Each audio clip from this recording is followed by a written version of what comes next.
در وقتی که قانون قبول میکند و چینوونیک است، مسئول دولتی است، وقتی که از پارلمان بیرون میرد خانهش میرد یک تاجیک عادی، یک مسلمان است که معرکه دارد، توی دارد.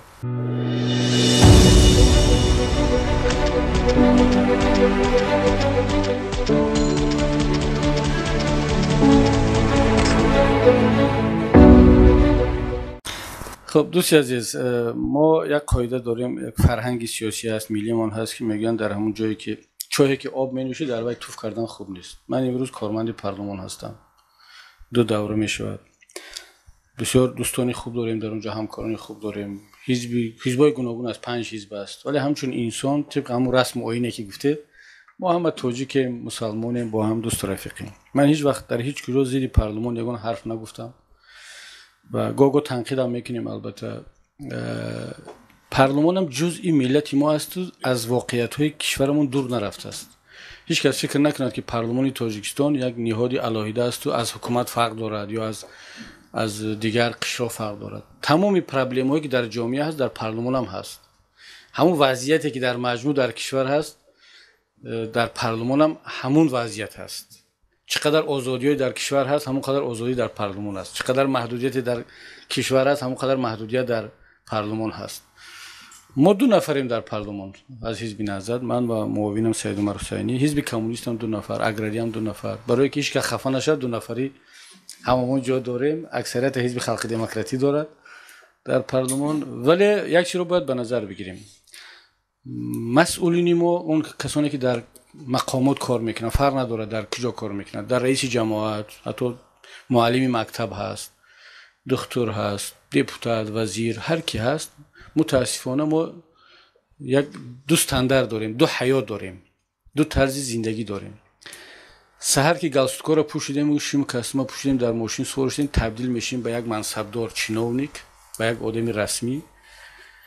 وقتی که اومدیم خانه با اینا رو کشیدیم، میپوشیم همون لباسای خانگیمون، تاقیر میمونیم، سر یک پیاله‌چای در بالای کورپاچه میشینیم، بازدن کدام تبدیل میشیم به یک تاجیک عادی قشلاقی با هم شکرآخری و با هم دست قطی خوردن. ما از ساعت 8 تا 5 یک زندگی دیگر داریم، یک obraz жизни رسمی داریم، حتی تفکرمون دیگر میشود. ولی وقتی که از اداره برو اومدیم تبدیل میشیم به یک مسلمان، یک تاجیک، میرن اوشی نهار فاتحه میکنن، جنازه. تاجیک عادی است دیگر و همش هم تاجیک عادی هستن. این صحبت رو من برای چی میکنم که پسیکولوژی رو فهمید. نه همه قانونی که در اونجا قبول کرده میشود اونا خودشون دوست میدارن. همچون تاجیک مسلمان خودش تصور میکند که پگه من معرکه میرم، پگه اوشی نهار میرم، خدایی میرم، پگه توی دارم خودم مهمان باید دعوت کنم، و هم زورش میبیاد و هم فکر میکند.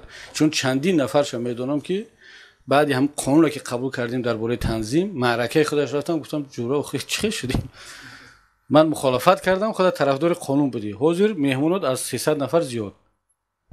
خیلی میگه چیکار کنم؟ خیلی رسم و این است تاجیک خیلی مرده که از دهنی در گردونده نشود، هم اولاد خودش 300 نفر است، از مهمون همکار فیرود نکنند. اگر در وقتی که قانون قبول میکند و چینوونیک است، مسئول دولتی است، وقتی که از پارلمان بیرون میرد خانهش میرد یک تاجیک عادی، یک مسلمان است که معرکه دارد، توی دارد. مشکلی ما از لحاظ پسیکولوژی همین دوینوی ژیزن است، دوینوی استاندارد هست که ما نمیتونیم خودمون ادپتاسیون کنیم.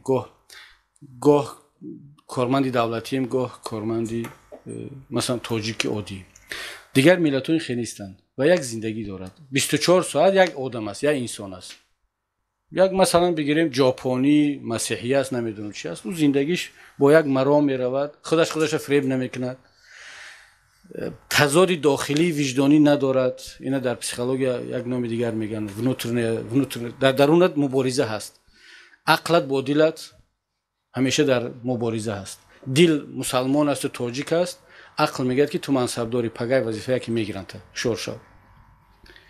ما باید به حالت برسیم در آینده که دل و عقلمون با هم یک جا باشد، وجدانمون با ایمانمون یک جا باشد، یک رفتار کنیم.